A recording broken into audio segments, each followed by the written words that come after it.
Are you truly ready for the spiritual awakening that everyone talks about? There's so much discussion around the idea of awakening, but few are truly willing to face what it actually demands. Awakening means stepping into a space where your old self no longer works. It's that moment when questions begin to multiply, meaning slips through your fingers, and yet something inside you urges you to move forward, because you sense a strange intuition that there is something deeper waiting, and that something exists in a realm you've never learned how to inhabit. According to Carl Jung, spiritual awakening is a profound psychological process in which the unconscious is no longer a foreign land, but becomes a map that guides inner transformation. There is no universal path. Each person takes this journey in their own unique way. Yet there are recurring patterns, familiar stages, like notes in the symphony of the soul. That's why today, we're going to explore the 12 stages of spiritual awakening. Consider this a guide to help you recognize where you are and where you're being called to go. And perhaps, for the first time, you'll be able to name what has been quietly unfolding within your soul. So, watch until the end, because understanding this process can change everything about how you walk this path. And if you're not subscribed yet, go ahead. There's a lot more truth coming your way. Albert Camus, in The Myth of Sisyphus, said, "The absurd is born of the confrontation between the human need and the unreasonable silence of the world. We crave meaning, coherence, answers. But the world in its indifference offers no guarantees. It's in that disconnect between our inner longing to understand and a reality that doesn't respond that the crisis begins. Outwardly, nothing changes. Work, routine, relationships, they go on. But inside, something starts to unravel. Meaning slips through the cracks of everyday life. And that's where the first stage of awakening begins. A deep soul-level dissatisfaction. Like something in you is asking for what the outside world can't give. Carl Jung observed that individuation often begins with the collapse of what he called false peace. The persona, the social mask we wear to fit in, starts to crumble, and the breakdown happens internally. You feel like you're playing a role, but you're no longer in the story. It's like being stuck in a script with lines that have lost all meaning. This is the beginning of a raw fracture between who you've become and who on some level you know you could be. The soul begins to stir. It's subtle but radical. It doesn't offer answers. It just shakes the foundation of what once felt certain. Camus suggested that faced with the absurd, we have one real choice: to live with lucidity without retreating into illusion. Jung would add that lucidity is the threshold of transformation, because only when a mask starts to crack can the truth get in. The soul's call is unmistakable. Ignoring it comes at a price. It will start to erode everything false until something more real can emerge. After the dissatisfaction, after the soul starts calling, comes the urge to search for answers. You need to understand what's happening inside. That urgency becomes movement. You start exploring. Books, videos, spiritual paths, philosophies, practices, anything that touches this strange new territory opening up. There's beauty in this beginning. A single line read at the right time can unlock something inside you. A meditation might bring peace where there was chaos. A symbol might show up over and over again. At this stage, it's common to feel in tune with the collective unconscious. You begin to attract things that seem to describe your experience exactly. Synchronicities start piling up. Your soul begins to realize it's not alone. Others have walked this path and they left traces. This phase is active, curious, even thirsty. You experiment, you test. Many are drawn to both ancient and modern practices. Meditation, ayahuasca, Reiki, astrology, archetypes. Each might contain a fragment of what you're looking for. But here lies one of the first big traps. Spiritual overload. The ego, overwhelmed by inner chaos, may turn the search into consumption. The more you absorb, the more you delay the real dive. The mind becomes drunk on content while the soul, the body, the heart remain untouched. So the goal here isn't to stop seeking, but to find balance, to learn what really resonates, what brings presence, what touches the essential, and what is just distraction dressed up as depth. Jung saw this as part of individuation. confronting multiple valid yet limited systems. The soul learns to extract what matters and sort through the noise. That balance creates space. The mind stays curious, but now there's silence between the signals, a fertile silence, and from within it, the first flickers of the self begin to appear. After all the seeking, something happens, and it doesn't come from where you expected. A dream that feels different, a sudden shiver, an intuition that hits with uncanny accuracy. It's not dramatic. It just lands. You feel it. There's something here. The third stage of awakening is illumination. When contact with the self begins, not as an idea, but as a living experience.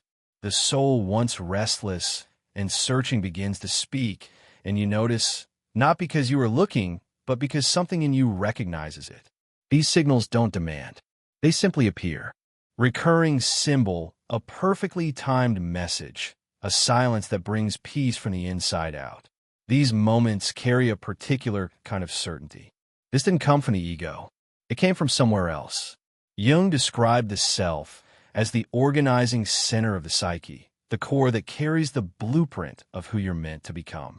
And it doesn't reveal itself with fireworks. It comes slowly through dreams, creativity, choices that later prove themselves right. You're still confused, still full of questions, but no longer lost in the same way. Something has shifted, and even if it was fleeting, that glimpse changes everything. Doubt remains, but now there's an inner compass forming, a quiet sense of coherence. This stage doesn't last forever, but when it ends, you're not the same. The self leaves a trace. And now, even if you don't fully understand, you know there's something inside you that does. And that's enough to keep going. The fourth stage is resistance. Human, inevitable.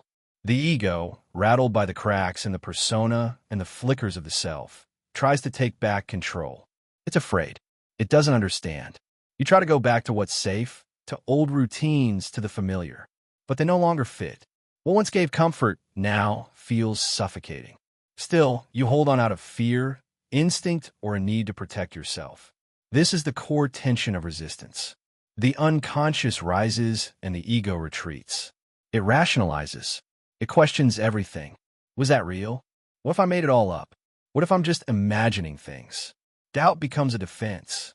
Skepticism a shield. Jung said the psyche creates resistance to protect itself. Some parts of us aren't ready for the new.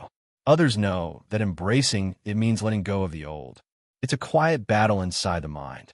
One part wants to leap, the other is afraid to drown. Signals get fuzzy. Dreams confuse. Intuition fades. What once felt so clear now flickers. The soul whispers, but the ego shouts. And in the middle of that noise, exhaustion sets in. A subtle burnout from trying to be two people at once. Who you were and who you're becoming. It's natural to resist. It's normal to retreat. But eventually, resistance starts to hurt more than it helps. And then surrender comes, not as a decision, but as a letting go. The ego realizes it can't fake control anymore. And something softens. It's not defeat. It's the beginning of surrender. And the most important thing to remember is this. Resistance is part of awakening. It's not failure. It's transition. The old self fights because it knows it's being left behind. And even though that might sound like freedom, it still hurts. It still confuses. And it still drains. That's why this phase demands patience with yourself. There's no point in trying to rush forward or punishing yourself for falling back. What helps here isn't more information or some new practice. It's honesty. Honesty to admit there's still fear. That the mind is just trying to protect what it knows. That letting go hurts. And that's okay. Spiritual awakening doesn't follow a straight line. It flows in an organic rhythm, advancing, retreating, unraveling. And during this phase, the ego will still try to control the process. But simply noticing that attempt is already part of the awakening. When you realize that resistance doesn't have to be conquered, just understood, it starts to dissolve. Because the thing it fears the most, being seen, is exactly what needs to happen. The fifth stage of spiritual awakening is the abyss. A meeting with the shadow. And it doesn't knock before entering. After resistance, As the ego begins to loosen its grip, the unconscious rises to the surface. But it doesn't bring light. It brings everything you've buried, what you denied, repressed, locked away inside. The anger you couldn't process, the fear you tried to rationalize, the shame you covered up, the guilt you hoped to cancel out with good behavior. It all comes back and it asks for presence. This isn't punishment. It's integration. According to Jung, the shadow is made of everything the ego refuses to see as part of itself. But it doesn't disappear. It just hides. And when awakening begins, it surges up with force. Because awakening isn't just about moving closer to the light. It's about walking through the whole darkness. You start noticing patterns that were always there, but now hurt more. You react in ways you don't understand. You hear yourself say or do things that don't match the version of yourself you built. But this isn't madness. It's revelation. The unconscious is putting the truth on the table. It's a descent, sometimes painful, sometimes harsh. There's no guidebook, no formula, just raw truth that demands courage. The old self struggles to survive, but the soul wants you to see yourself fully. Jung once said, "The shadow is 90% gold." That doesn't mean the meeting will be comfortable, but it does mean there are treasures there. Strength, creativity, authenticity, wholeness. Everything you couldn't be, but that still lives somewhere inside. The shadow isn't the enemy. It's a part of you. And true spiritual awakening must pass through this abyss. Because there's no integration without facing what's been rejected. And when you face the shadow, not to defeat it, not to run from it, something shifts. Yes, there's pain, but there's also a strange feeling of solidity. Like for the first time, you're standing on real ground. The sixth stage of awakening is saying goodbye to your former self, and no one comes out of it unchanged. It's not just the end of a phase. It's the collapse of an entire identity. Everything you used to call me, your roles, your certainties, the dreams you inherited starts to unravel. First slowly, then all at once. And even if you longed for change, nothing prepares you for the feeling of losing yourself. The world might look the same on the outside, but inside, everything goes quiet. Your old motivation vanishes. Desires lose color. Familiar words no longer reach you. You try to describe yourself, but no words fit because what once was the center is now just debris. There's no new name yet, just a thick silence heavier than your body knows how to carry. This is where many people feel lost. They mistake the void for failure, for depression, for mistake. But Jung knew this dark chamber of the soul is necessary. Individuation demands the death of the ego's rule so that the self can emerge as the true center. It's not about erasing your personality, but about ending its dictatorship, making space for something deeper to surface. You feel isolated because you are. No one can walk this part for you. No advice fits. No pre-made path helps. It's a sacred mourning, a solo ritual. In this space, old desires lose their power. Other people's words no longer land. The soul in silence works, reorganizes. And even when everything seems still, something is happening. Like a seed that decays before sprouting, something essential begins forming in the dark. There's no rushing this. To rush is to resist. The soul demands presence and patience. So you stay sitting in your own emptiness, listening to the absence. Until one day, without warning, a new breath arrives. Small, fragile, but alive. The rebirth has begun. Something in you starts to reorganize quietly, without visions or drama. It's subtle at first, a more honest choice here, a truer answer there. But the air inside you shifts. You're not so quick to betray yourself anymore. The seventh stage of awakening is when authentic individuality starts to emerge. It's not the old self returning. It's not a new persona. It's a rawer, clearer, more alive presence. You're no longer trying to fit in. You're trying to be whole. And that changes everything. The center of your identity shifts. It no longer orbits around approval, status, or inherited duties. A new axis emerges, quiet but firm. It's like something inside you whispers, "This is me." Even if you still don't have the words for it. The ego is no longer in charge. It's still there, but now it learns to serve, not lead. Intuition begins to guide you more. You react less. You act more from alignment than impulse. Responses come from within, not from what others expect. This is a time of reconstruction. The old foundation collapsed, but the new one feels real. You still hesitate sometimes, but you don't abandon yourself as easily. Self-judgment weakens. Comparison loses its grip, and you begin to taste the peace of not pretending anymore. Emotional autonomy takes root, not as isolation, but as grounding. You realize you don't need external validation to exist. Your relationship with the world shifts. There's no longer a need to prove anything, just to live in coherence with what's alive inside you. This isn't the end. Your new identity is still forming, but it's breathing, walking, choosing. The 8th stage of awakening is when synchronicities become frequent. Jung describes synchronicity as two events seemingly unrelated, connecting through meaning. It's as if the universe answers the soul, not with words, but with mirrors. You're no longer obsessively chasing signs. They just happen effortlessly, unexpectedly, naturally. And the most amazing part, they make sense to you, even if no one else gets them. It's a private language, a personal code that only reveals itself when you're present. These moments don't prove anything. They're not guarantees. They don't solve your life, but they touch something deep, as if confirming that your inner and outer paths have started to align. Your perception expands. You start seeing differently, listening differently. Reality feels like music. You notice harmony, dissonance, patterns that move. It's not magic. It's resonance. Your awakened soul now emits a frequency that attracts situations aligned with your state. You can't force these moments. Try to chase them, and they vanish. But when you live in coherence with what you feel, they show up naturally. And most importantly, they're not shows. They're reminders. Reminders that you're on track. Jung understood that the outer world isn't separate from the psyche. It reflects, resonates, responds. In that sense, synchronicity is the soul breathing through the world, a living symbol of the connection between the visible and the invisible. And when you start to trust those signs, something inside you relaxes. Not because you figured it all out, but because you felt the thread guiding you. Even when the plot feels tangled, you begin to walk with a different kind of certainty. The 9th stage of spiritual awakening is when authentic expression demands its place.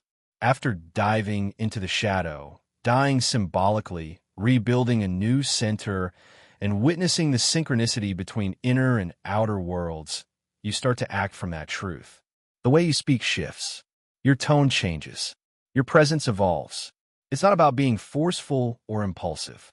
It's about being honest, aligned. You begin saying what you actually think, even when it might upset someone. You start choosing from what you truly feel, even when it might shake things up. You start living without asking for permission, even when it scares people. And yes, this comes with consequences. Some connections loosen, others break. Some people won't recognize your new frequency. Some spaces won't fit the unfiltered version of you. And as painful as that can be, you start to realize misalignment is also healing. The social mask doesn't fall off all at once. It dissolves slowly in everyday gestures, in a refusal to lie just to please, in the silence where there used to be explanations, in a spontaneous laugh that no longer fits any performance. This process doesn't demand perfection. You'll slip, fall back into autopilot, feel tempted to pretend again, but something inside you no longer allows it for long. There's a discomfort now when you betray yourself, a kind of static that didn't exist before. The soul demands coherence, and that's when life starts to rearrange itself. Truer relationships show up. Your work starts to mean something different. Decisions feel lighter because now everything is built around who you are, not who you learn to seem like. Authentic expression isn't about saying everything. It's about being at peace with yourself, even in silence. Truth doesn't need a shout. It just needs to exist.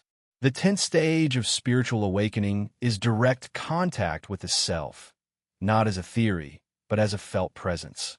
The self, that deep psychic center Jung described as potential wholeness, no longer shows up just as a guiding force. It becomes your axis, your reference point. It's not a constant state, but when it's there, it changes everything. There's a quiet that doesn't rely on circumstances, a clarity that doesn't ask for explanation, a sense of being in yourself, not as a concept, but as a lived experience. You stop needing to force decisions. Choices become clearer because they come from a stable place. The self doesn't shout. It doesn't push. It guides with calm certainty, like a silent compass that always points north even when everything around you shifts. In this state, the outer world might still be messy, but inside something has landed. Judgment fades. Comparison vanishes. The urge to control dissolves. There's no inner war anymore. There's listening, and with that, trust. Jung knew the meeting with the self was the heart of individuation, not an ending, but a deep reordering of the psyche. When the ego is no longer the center, suffering changes. It doesn't vanish, but it no longer rules you. It doesn't drag you under. It doesn't blind you. You begin to live with lightness, not because life got easier, but because you stopped identifying with a role and rooted in your being. You still feel fear, doubt, pain, but now there's space for it all. You no longer get lost in it. The self doesn't make you better. It makes you whole. The next stage of spiritual awakening is realizing that you co-create reality from your inner state. Life begins to mirror what you hold within. What once felt random now shows coherence, not with what you want, but with what you are. Jung said, the external world is in large part a projection of the inner one. That doesn't mean you're making it all up, but it does mean your perception, your interpretation, your relationship to events shapes what they become for you. A loss can be an end or a doorway, a crisis, a threat or liberation. Perspective changes everything. In this stage, you stop blaming the world for your inner states. You begin to see your role in everything you experience. This isn't about guilt. It's about power. A mature recognition that your consciousness has direction, weight, creative force. Conscious intention becomes a real tool. You stop reacting. You begin to act with clarity. You make choices based not on fear, but on inner truth. And gradually the outer world begins to reflect that coherence. You don't control what happens, but you become co-responsible for how things unfold. Your relationships shift. Your opportunities align. Painful cycles end because you've stepped out of the internal loop that sustained them. Co-creation isn't manipulation. It's living with such presence that the world responds. It's knowing you are part of reality's fabric and that every step you take sends ripples in all directions. This is when awakening turns into action. There comes a moment when the search ends, not because you found all the answers, but because the questions changed. What once felt like division between right and wrong, shadow and light, ego and soul begins to dissolve. There's no more war. There's unity. No more urgency. Just presence. The final stage of spiritual awakening is the birth of a state that doesn't need a name, but can be felt as unconditional love and total integration. Not romantic love, not love that expects something back, but love as a living frequency, as an essential state of being. You look at yourself, and there's no longer an internal enemy. What once brought shame is now embraced. The shadow doesn't need to hide. The ego doesn't need to win. Everything belongs. Everything finds its place. That acceptance extends to others. People are no longer projects for your expectations. They are simply who they are, and you learn to see them without the filter of lack or comparison. Judgment loses its role. Forgiveness stops being an effort and becomes a natural outcome of deeply understanding that everyone is walking through their own night. You stop trying to be special. You start trying to be whole. And in that wholeness, you realize something essential. Freedom doesn't come from separating yourself from the world, but from integrating with it without losing yourself. The boundary between inner and outer begins to disappear. You become a channel, not a center. Life moves through you, and you move with it. There's no more need to prove, to resist, to rush, just to live with openness. This love isn't an emotion. It's a state, the result of a long journey through emptiness, the goodbye to the old self, the pain of facing what you avoided. And that's why it isn't fragile. It's the quietest strength there is. Integration doesn't erase duality. It includes it. Light and shadow still exist, but they don't fight anymore. They recognize each other. And when that happens, you become whole. This is where spiritual awakening stabilizes as a way of living, not as an exception, but as a continuous presence. In the end, you see that it was never about reaching a higher state. It was never about escaping pain, transcending humanity, or becoming enlightened in the usual sense. It was about returning, grounding, embodying, and finally recognizing. It was all here inside. Individuation, as Jung described, isn't about perfection. It's the deep movement of becoming who you are with all your contradictions, all the forgotten parts, all the fragments brought together into something real, human, imperfect, and for that very reason, complete. You look back and understand the spiritual awakening wasn't one moment. It was a process, a slow unraveling of illusions built for survival and a patient rebuilding of your essential truth. Every stage had its pain, its beauty, its purpose. The call was subtle, the crisis unavoidable, the shadow fierce, the rebirth quiet, the authenticity freeing. And love at the end didn't arrive as a prize. It arrived as a consequence of walking through everything without running away.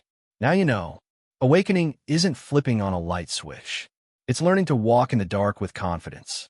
It's no longer fleeing from yourself. It's giving up on perfection and choosing wholeness. It's living in peace with complexity.